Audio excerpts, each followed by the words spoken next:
So today I am going to continue my presentation from Tuesday, I think it was Tuesday, right? And I'll present a little bit of the structure of our group here in Australia, and a little bit more of the research that we have been doing as well that I did not present last time.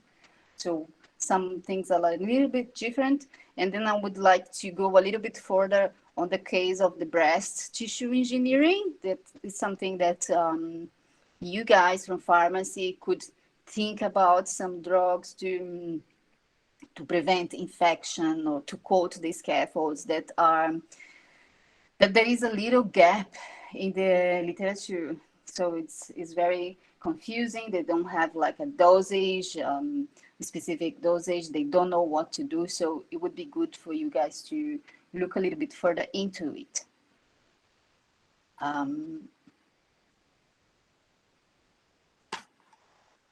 Alrighty, it's not working.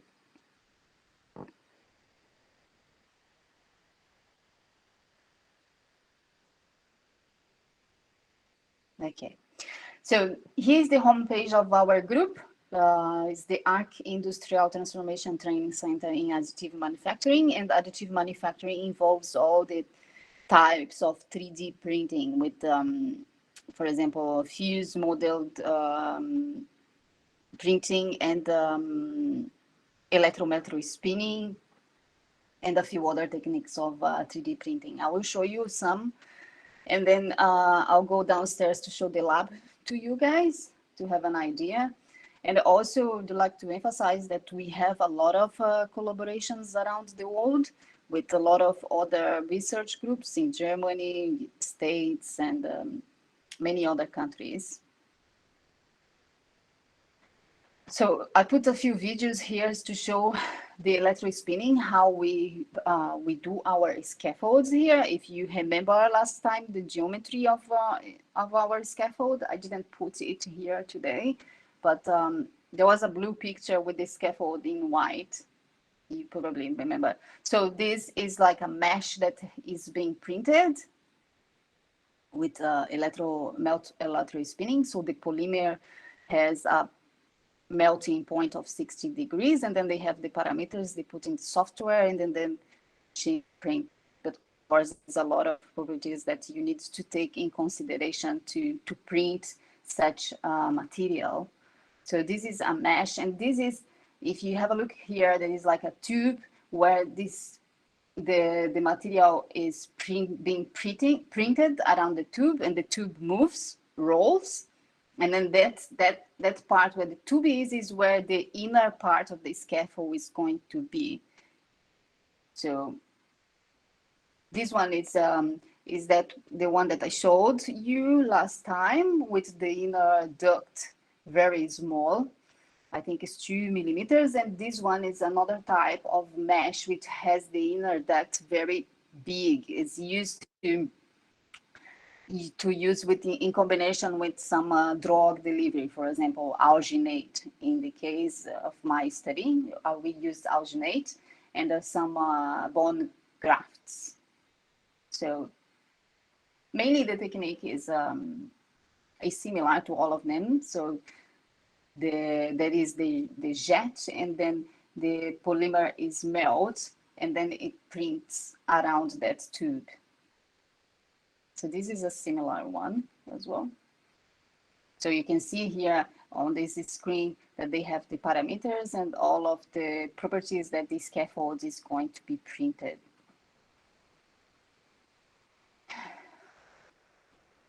Okay.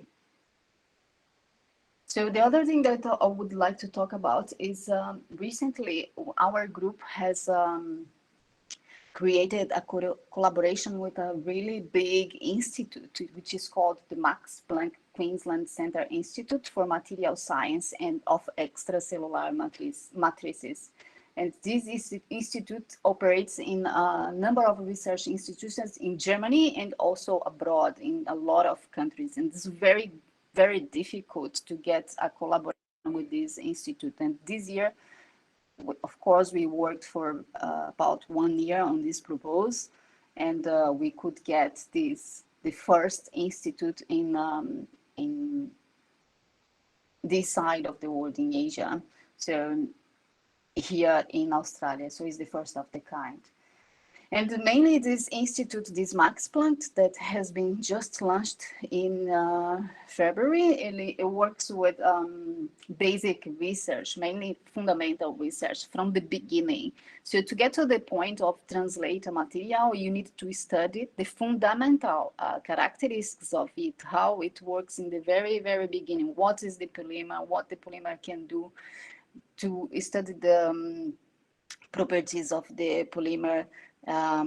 What the other kinds of study that we do is the degradation of the polymer as well, of the scaffold. And this is all of these techniques, they are done before you go to the in vivo study. So it also requires a lot of time to do, to get to know your product, to then put in the in vivo studies. And this Max Planck Institute that was just created, here we have like 7 packages. We look into one of the very interesting ones that I will talk a little bit further about it, because I am part of 3 of these studies. I'm part of the cartilage adaptations to extreme pressure. What can you learn from deep sea fishes? Of the bacterial fumes, and of the network architecture and transport properties. I will explain a little bit more of this later. But also, as part of this institute, we are looking into wood plant tissues in the human ECM, extracellular matrices, and also soft robotics and carbohydrates. And all of this is to get more knowledge of the extracellular matrices of these, of fish, of plants, of the bacterial biofilms, and so on.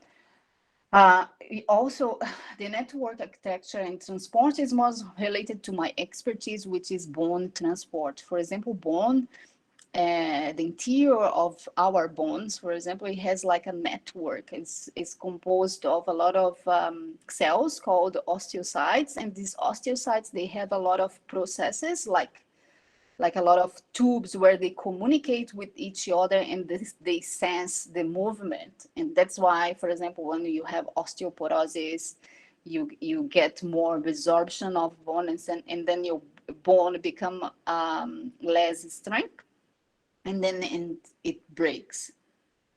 The other thing, so then I am focused on this network architecture and transport properties. And so with these, we want to compare with a lot of animals, different animals as well, not only human, but sheep, goat, the fish as well. So the cartilage, the first package that we are looking into it is about fish. So it's very new, this field. We are looking into to characterize the structural geometry and the properties of the vertebrae of the fish, and also part of the neurocranium of the fish. Why do we want to do that? Because imagine, fish, they need to adapt to the high pressure of the ocean, right? They go up and down. And this is a lot of, there is a lot of atmospheric pressure on their skeleton, on their bone. So we want to understand how this pressure works on the cartilage, and how does the cartilage cope with this pressure? What are the mechanisms that are involved in these processes that we can then translate it to our defects, for example, in the knee, for example, when you have to have a knee replacement. So, because so far, nobody has ever regenerated cartilage. So everything that we can understand about this process would be great, because then we could apply and translate it to clinical settings. So we have already started this study, and then, as I said to you, what we want to know is how this pressure and this temperature works on the skeleton of this fish on the cartilage Flavia, of it. So far, yeah. is this protocol validated, or did you start this study to validate the protocol? There are a few studies that have been done with fish and the vertebrae, and then some of the protocols are already published, but some of the others are not published, and we are optimizing it to our samples. Is that what you asked? Yeah, thank you. Yeah, more or less is a very similar work that we both did here when you were here in Australia, that we were optimizing the mechanisms of the macrophage, the M1 and M2. So very similar. Yeah. Okay. Renata did you finish my answer? Yeah. Mm-hmm. Okay, Renata, you can do your question. Renata? Oh, sorry. Sorry. Just to know if I understood what you tried to say. These protocols, I mean, and that you started with the fish, for example, will be used to humans in the future, something like that? Yeah. Or fish will be used in fish? So what we do is to understand how the cells they work, we use some protocols to mark to use as a marker, so we know what the cells are doing there, and then we translate it, optimize it to the other studies that we do. But mainly they behave differently in any kind of tissue, not only with fish, but also with sheep, with rat, with mice. They work all differently. And even in the same species, you would have to optimize for different tissues, like we did, Mairim and I here. We were working with abdominal tissue and vaginal tissue, and they worked differently. So yeah, they all require optimization. And when you do the translation, they will require optimization again, because, for example, the antibodies that you need to work with, if you are going to translate this to human studies,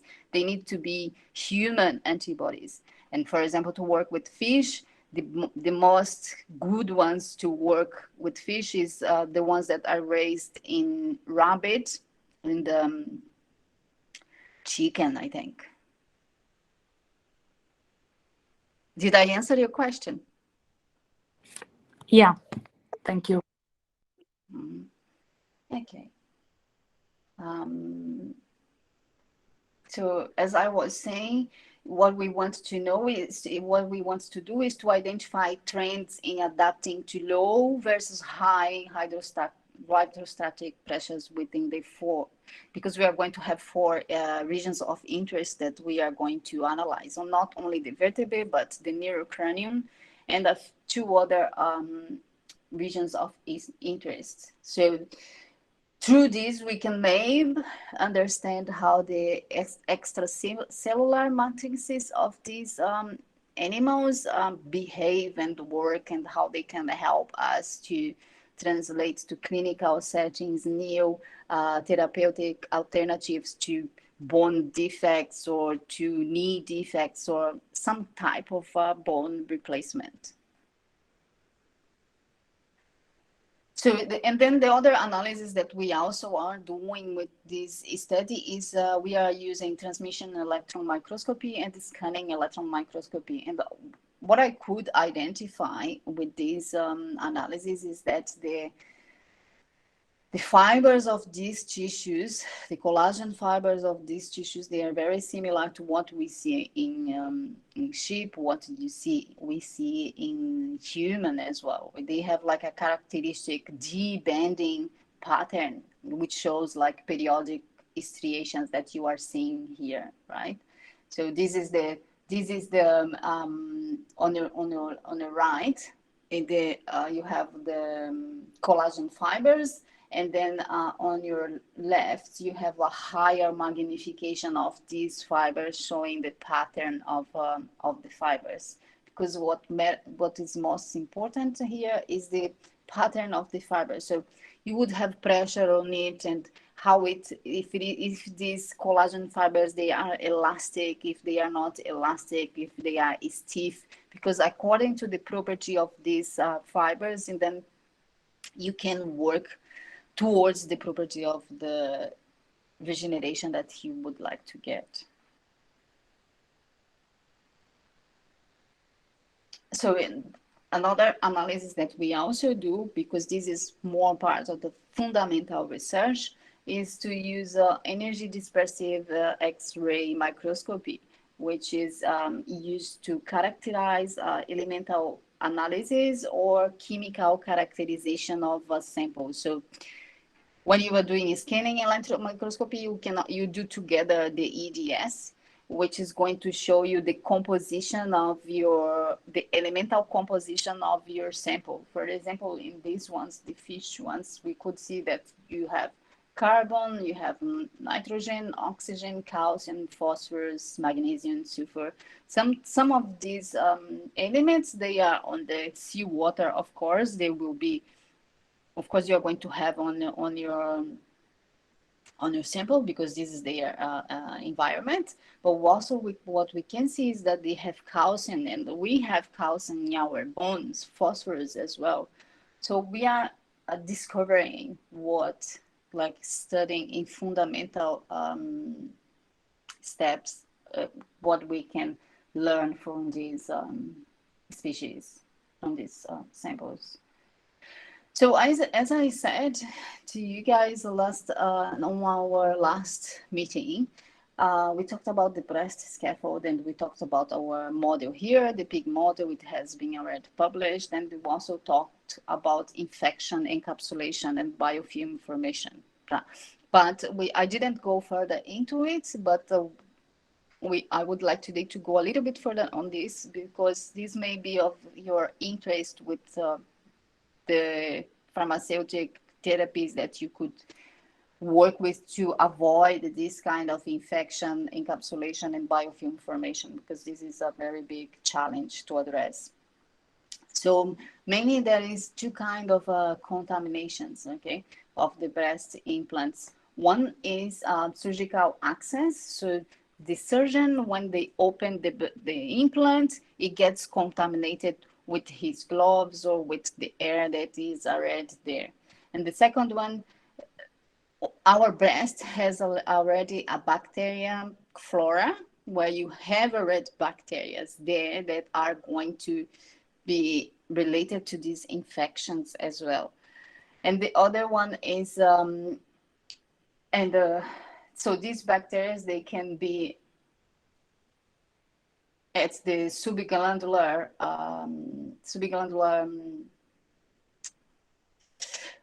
position, let's say this, or it can be under the implant placement. So, and also here, I didn't show the figure, but as I said, we have bacteria in our main circulation, right?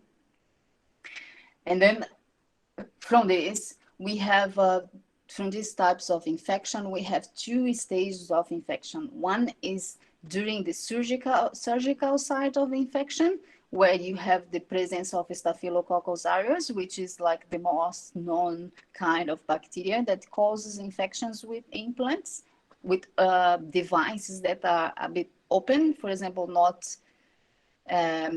those cannulas that you put on your body and you have like an open wound. So this is susceptible to the presence of a lot of Staphylococcus, which causes infections which are very difficult to get rid of. And also after the second stage of infection would be after this site infection that is not resolved, which would lead to a much more difficult kind of infection to resolve, which would be a capsular contraction of the implant. So you can see here that this is not a round implant anymore. It contracted and shrunk a bit, and this is because of this infection. So you get encapsulation of your implant it creates like a lot of collagen fibers around it, and this tries to isolate it from your body so it doesn't contaminate the other parts of your body. So that's why it gets contracted. And what we can see with the research that we are doing here is that they're using a lot of antibiotics to treat these infections, but the way that the antibiotics work, they don't really know. And for example, they're not very there are no standards of applying these antibiotics on the scaffold or on the site of infection, and it's very it's a mix of things. So they are using these antibiotics in two stages. One is in intraoperative irrigation. So they open the site of the surgery and then they irrigate that site with antibiotics. And the other type of use is a systemic preoperative antibiotic, which would be intravenous. So you drink, they inject the antibiotics on your veins. So they also have, Carla? These antibiotics are used before the infection to prevent it, or this is okay? Yeah. So the intraoperative, yes, would be on the day of the surgery. They would irrigate it with antibiotics to prevent the infection. And this other one, it would be during the treatment, right? So you start with the antibiotics and you go on to avoid these infections.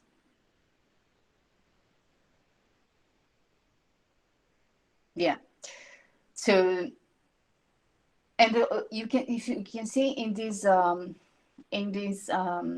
table that the dosage that they are using is also not standardized. You can see that it is between 750 milligrams into 1 gram of antibiotic, and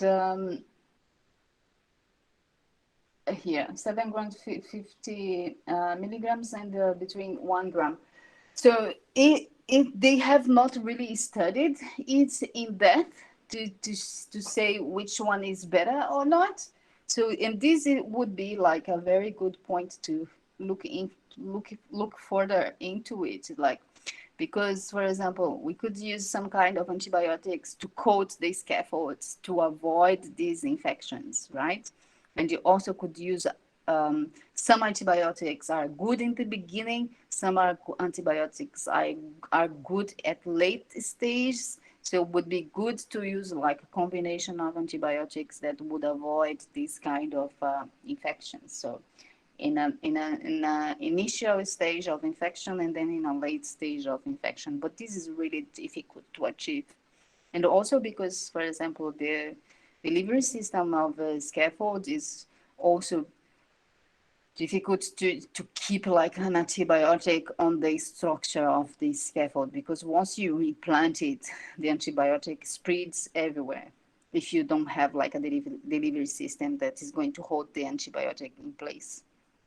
For example, alginate, or that you would create like microparticles that would hold this antibiotic and release it later.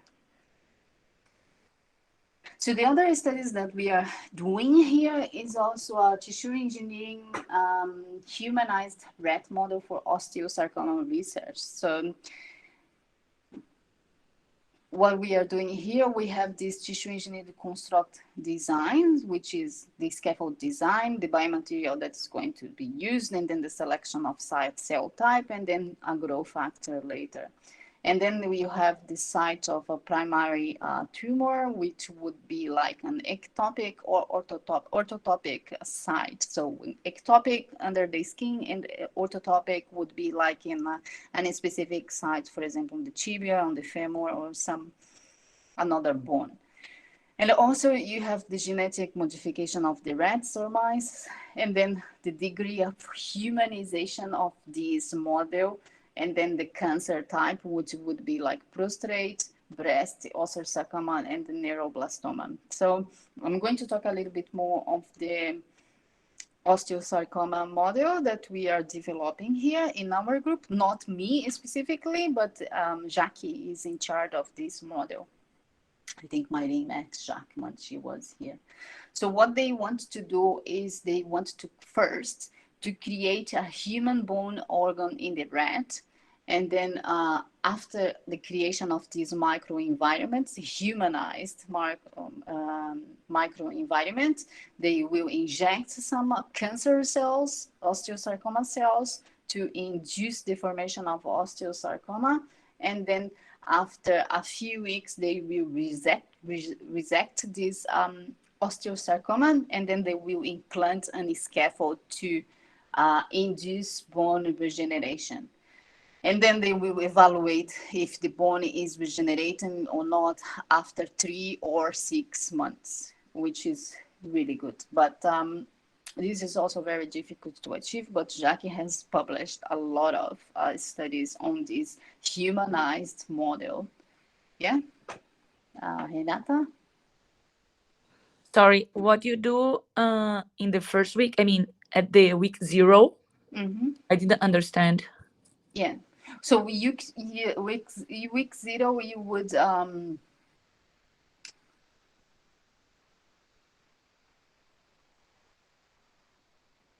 so the first step of it is to create the environment to induce the formation of the osteosarcoma.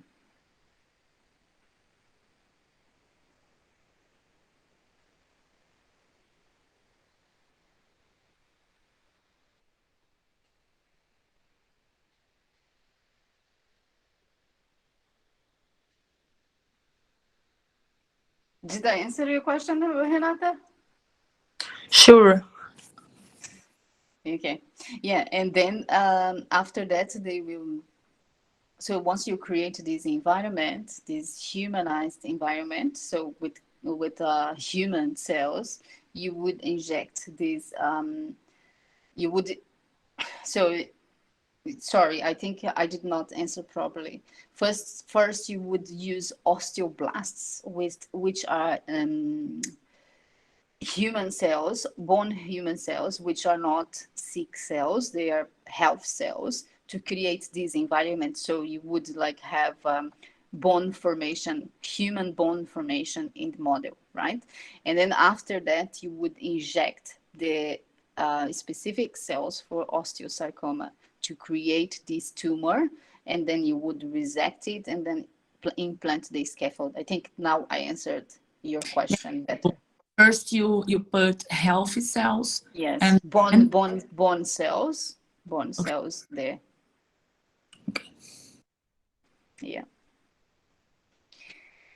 Okay, I'm now. I'm going to try to go to the lab with my computer and my phone to see if this is going to work. I will try to connect on my phone now. So Mairim was talking about the inductions here. So when I'll talk about this now. When you start your PhD, to get access to the building, you go through a lot of inductions here. So first to get access to the building, and then later you have a meeting with all the people involved in the research facilities, all the labs with all the equipment or techniques that you are going to use. And then you go to a system where you select all the maps, where you have all the techniques in details that you are going to use. So you select all the techniques that you are going to use, and then they will have a meeting with you to discuss your project in more details and to check which stages of your PhD you are going to need access to it. So once they find out everything that you are going to do on your PhD, they are going to start the inductions in the labs that you are going to use. So you have to do a lot of on the internet. On the internet, you have to do the online trainings for the building. So first you do the evacuation training, you do the histology induction for the lab, where they talk about all the hazards, all the risks in the lab, and you need to understand how to dispose your material, how to label your samples, how to label the solutions that you are going to use, how to make it. And you have like specific trainings, for example, for labeling your solutions, for storing it, how long you can store it, and they do like audits during the year to check if the material is there, and if everything is right, if it is not right. If it is not right, you get like an email saying that you need to label your samples properly, and if you don't label it, they are going to discard your material or your cell culture or all of it. And also, on top of it, they cut your access to the building and to the lab. So you don't have access anymore, and then you need to redo the training again. So this is how it works. And then I'll show you the histology lab where Mairim had her training here. And I also will show you the 3D printing lab.